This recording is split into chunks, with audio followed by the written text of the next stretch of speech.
talking about on the stage today. We were talking about, and on stage I'm talking about Lucid's server. And if you don't know what that is, then I don't really care. Anyway, on this stage thing, on Discord, people talking, we, just talking about some pretty good topics, pretty solid stuff. Got me thinking about religion, and I'm not necessarily saying like religion as in like which one's right and wrong. Obviously, I believe Christianity is the right one, but it's just interesting the shared beliefs that that Islam and Christianity has. And so a point was brought up about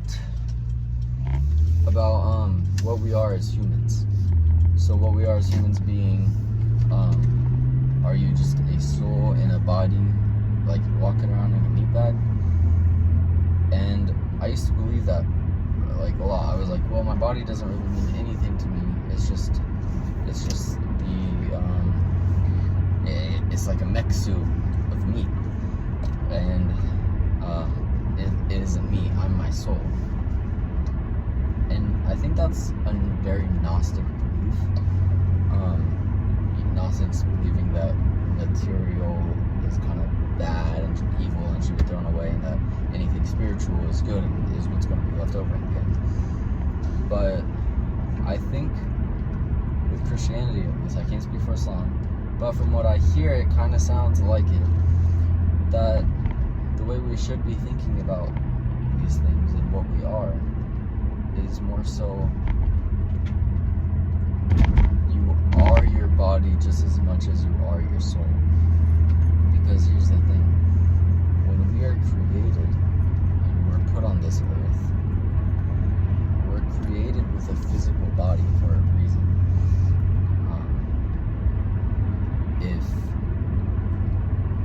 By the way, I'm an Orthodox Christian catechumen, so my beliefs line up.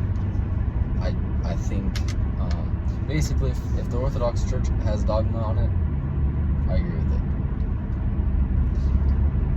for my own reasons. Anyway, I don't know if this is dogma or not, but the Orthodox teaching for the most part is that your body is just as much you as you, because here's the thing, death is unnatural. Before the fall, we didn't die. Our bodies and our souls were like one, linked, and it was that way for a reason. And in Christianity and in Islam, we believe that in the very end, we are going to be reunited with our bodies. That we'll all be resurrected, which I think further proves that you're supposed to be united with your body. Otherwise, why would you be resurrected? Yes, you'll be resurrected in a pure, glorified body. Hopefully. Not everyone will, but you're going to be resurrected in this glorified body. And I don't really know the reason for that in Islam, but in Christianity, there is actually a good reason for it, because when God took on the nature of man, and then died as a man, and then was resurrected, he brought all of humanity up with him. So good guys, bad guys, whatever, everyone, humanity gets resurrected, which is why in the very end, all humans will be resurrected. I believe all of creation will be resurrected, because God entered creation and died in creation and resurrected us like in creation. So I believe that he'll resurrect all of creation, really. but let's just say humanity. So that's why the judgment comes after the resurrection. Because yes, we will all be resurrected, because humanity itself has been redeemed. Humanity itself has been resurrected with Christ. Now, in the final judgment, you'll be judged if the way you lived your life, basically, and what you had in your heart aligned with God, aligned with Christ, aligned with His morals. If you don't, because here's the thing, in the very end, I believe that God will fully expose the world to Himself. Will fully consume the world, or He'll fully render everything back to Him. And I don't think it's a smart idea to try to pinpoint the mechanism of how everything happens, but that's exactly what I'm going to do. I think that God's love is a burning fire that burns out anything bad, right? Which is why if we were fully exposed to Him right now, we would die. When Christ was transfigured, that glory and the glory of God was exposed to them only to what they could bear, and they were still knocked on the ground. They fell onto the ground.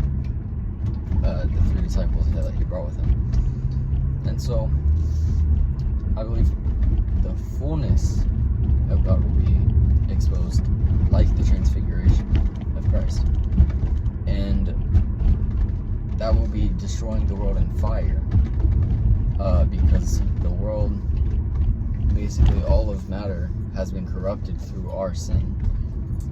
It's not like the world is guilty for our sins, but through us sinning, through Adam sinning, it doesn't even say Adam sinned. It said through him sin entered the world. Through his actions, sin itself, almost like speaking of a being, entered the world and caused corruption. And that spreads to all of creation. And so when the world is fully revealed to God's glory, it's going to get burned up by it and purified, because all the bad, which is deeply rooted in all of it, which all of it being creation, is going to be burned off, right? The world's going to be purified of it. And it's the same with us. And which is why I don't believe in penal substitution, or that I don't believe that hell is a punishment and heaven's a reward. It's more so, if the way you live your life prepares you and purifies you to the point where, and through Christ, to the point where it aligns with the morals and values and goodness and glory and holiness of God. If you're aligned with that, then when you're fully exposed to it, you're going to love it. You're going to enjoy it. It's going to be great. It's going to be heaven. But if you're not, and you still have the sin and evil deeply rooted within you, and you love evil, and you love sin, you hate what is morally correct, it bothers you.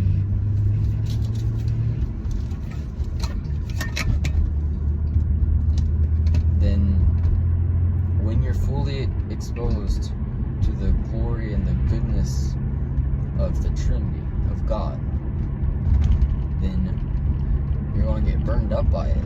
If you're in communion, and that's why church service, I believe, divine liturgy is centered around communion, the Eucharist, and why it's called communion, is because we want to be in communion with Christ, so that when we're fully exposed to Him, it's a good thing. But if we're living in communion with the devil and demons, and you commune with them by inviting them into your life by doing their works, everything you do in life either brings you closer to God or it brings you closer to the demons. What I mean by that is there's no neutrality. You are either going to do the work of God or you're going to do the work of the devil. All of the works are claimed by them. God claims all these works, the devil claims all of these works. And whichever one you do, you're kind of inching one direction closer to God, inching one direction closer.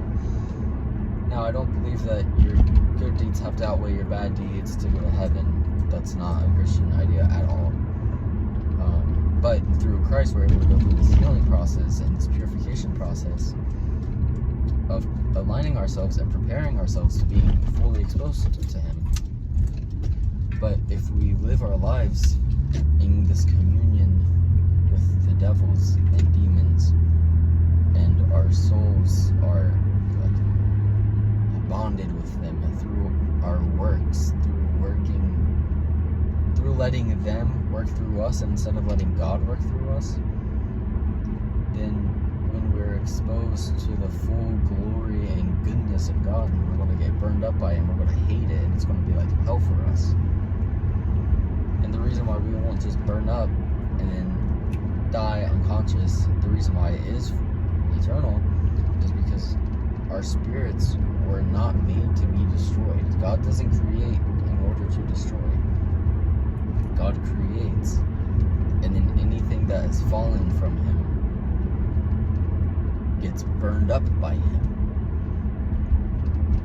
and He doesn't destroy it. That's why He's evil. Yes, evil technically is destroyed in a sense, but evil's the devil, the demons, they're all going to be fully exposed to the glory and goodness and love of God, and they're going to suffer because they hate it, and what they love and their nature is directly against that, and so that's going to be hell to them. Same with us. So I don't believe that you go to heaven or hell right away. The final judgment hasn't happened.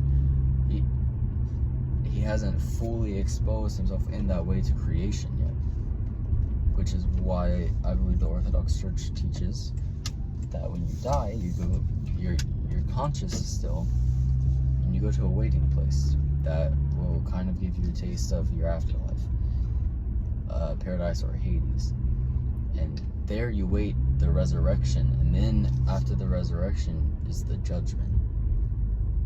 So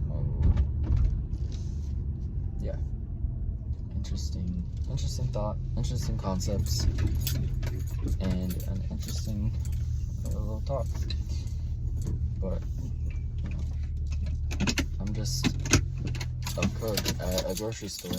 It's more than a grocery store, it's like this big event center. But yeah, don't take me too seriously, just a thought. Thank you for watching. Jason's probably the only one watching. Peace.